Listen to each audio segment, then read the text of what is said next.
Okay, I am on page 443 and we're looking at lesson 4 where it's solving linear systems by multiplying first. You've already learned in lessons 1, 2, and 3 to solve linear systems by graphing, solve linear systems by substitution, and solve linear systems by adding or subtracting. Now, I'm actually not going to do anything on the first page, and here's why. I don't love this particular example to start off our new skill because frankly, I'm looking at it and I can eliminate the y's by doing the adding and subtracting, which is what we learned in lesson 3.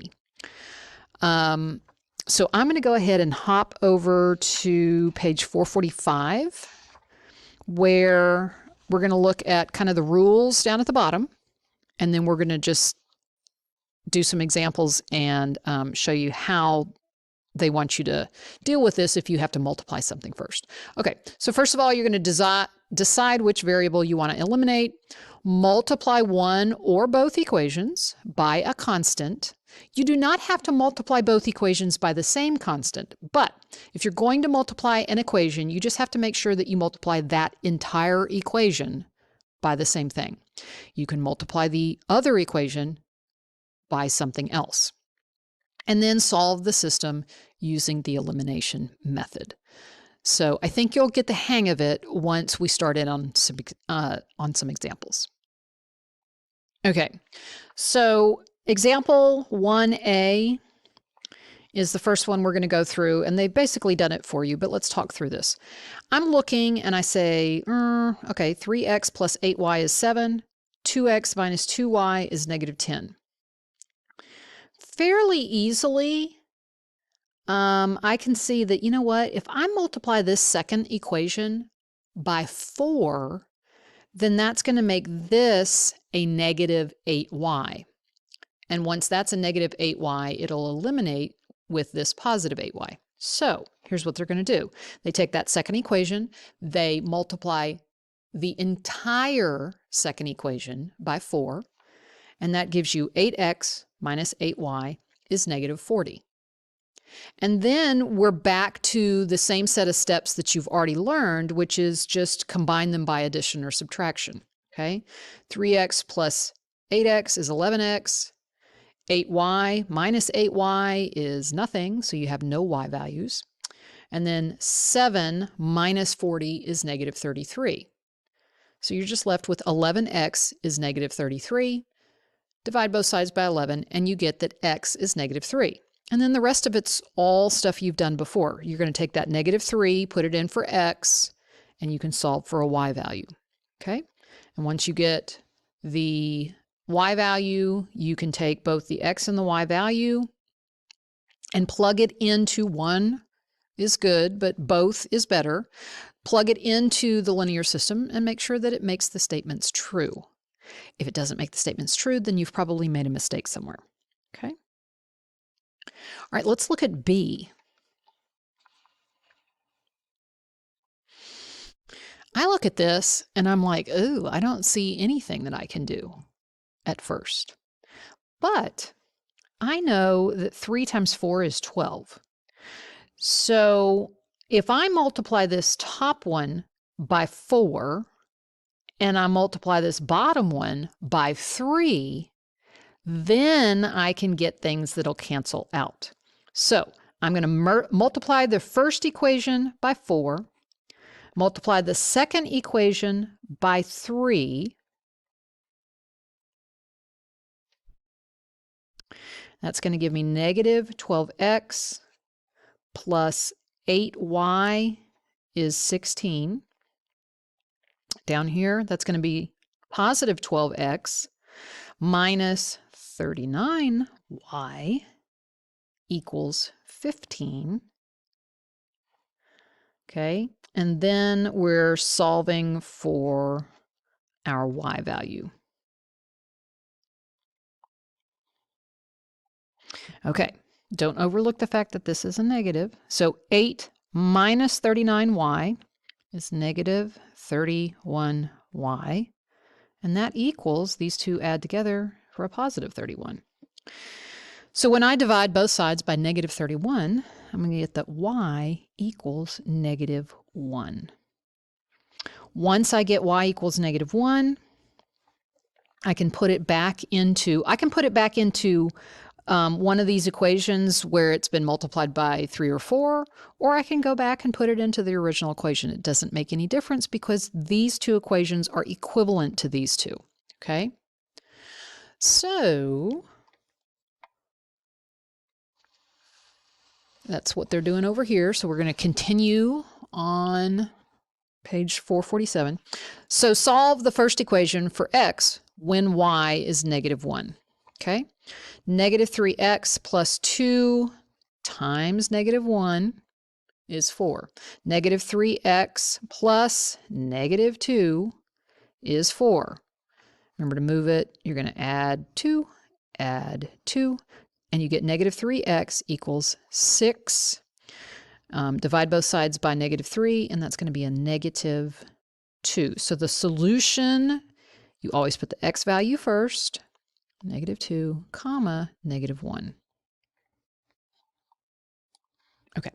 They give you an opportunity to graph it over here. That's a skill that you learned in lesson 1. I'm not going to go ahead and take the time to do that. But if you wanted to graph both lines, easiest thing is to take both lines. You can take the original versions of both lines, put them in slope-intercept form, graph them, and they should cross at -2, -1. Okay? All right, so I want you to try number 4 and number 5. I'm looking up here. I could take this second equation and multiply it by -4 if I wanted to, which would give me something that would eliminate the y's. You don't have to do it that way, but you could. Down here, you may have to multiply both equations by something to get something to eliminate. All right, so give that a try. Hit pause, and then check your answers. Okay, did you really do it? Did you really hit pause? Okay, here are your answers. Okay, here's what I did, and it's not the only way that you can do this, but to me it seemed simplest to just multiply that second equation by -4. When I do that, I get -8x minus 4y equals 32. And then I take the original equation, the original top equation, and just put the second equation that I've gotten down underneath and just add everything. So -3x and -8x is -11x. 4y minus 4y is 0. And 12 plus 32 is 44. Do a little math and you're going to get that x is -4. Then I'm going to take -4 and I'm going to put it back into one of those equations. And when I do that, I used, what did I use? I used the original bottom equation. 2 times your x value, which is -4, plus y equals -8. 2 times -4 is -8. So -8 plus y is -8. So y must be 0. Okay, so your ordered pair is -4, 0. Okay, at the bottom, I decided to multiply the top equation by 2 and multiply the bottom equation by 3 so that I could get my y values to cancel. I could have multiplied like the top equation by -5 and the bottom equation by 2 if I wanted to maybe cancel the x's instead. So you can do this more than one way. More than one way is correct as long as you make sure you're doing your math correctly. Okay, taking the red equation and multiplying it by 2, I get 4x plus 6y is -2.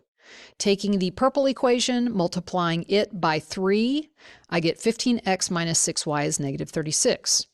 Add everything down. 4x plus 15x is 19x. These eliminate.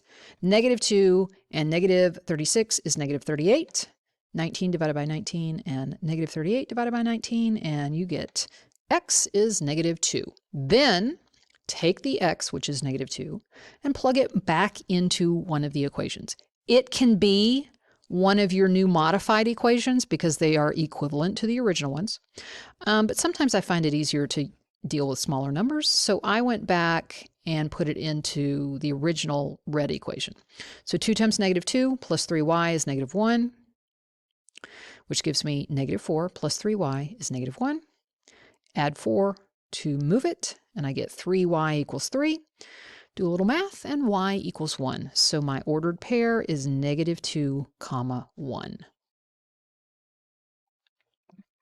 Okay, I am now looking at page 452, and I'm looking at number 11. And I want you to be careful. Don't just lose your mind and tune me out. So here's the thing. I'm looking at the original equations, and I've got a couple of choices as to how I want to deal with this, okay? If I decide to multiply the top equation by 5 and the bottom equation by 3, I get this scenario, okay? And the x's will eliminate. I don't have to do it that way. I have some other choices. Let's say maybe I would rather take the top equation and multiply it by 3. That's a dot, not a negative. Multiply the top equation by 3 and the bottom equation by 2, and I can get the y values, the y terms to eliminate, okay? It doesn't matter which way you do it as long as you're paying attention and multiplying correctly, okay? There is more than one way. You can eliminate the x's first, great. You can eliminate the y's first, great. It doesn't matter. You will wind up with the same answer either way, okay? Here is what I would like for you guys to do. You need to go do 1, 5, 8, and 13 for me and have them ready to check when you come to class.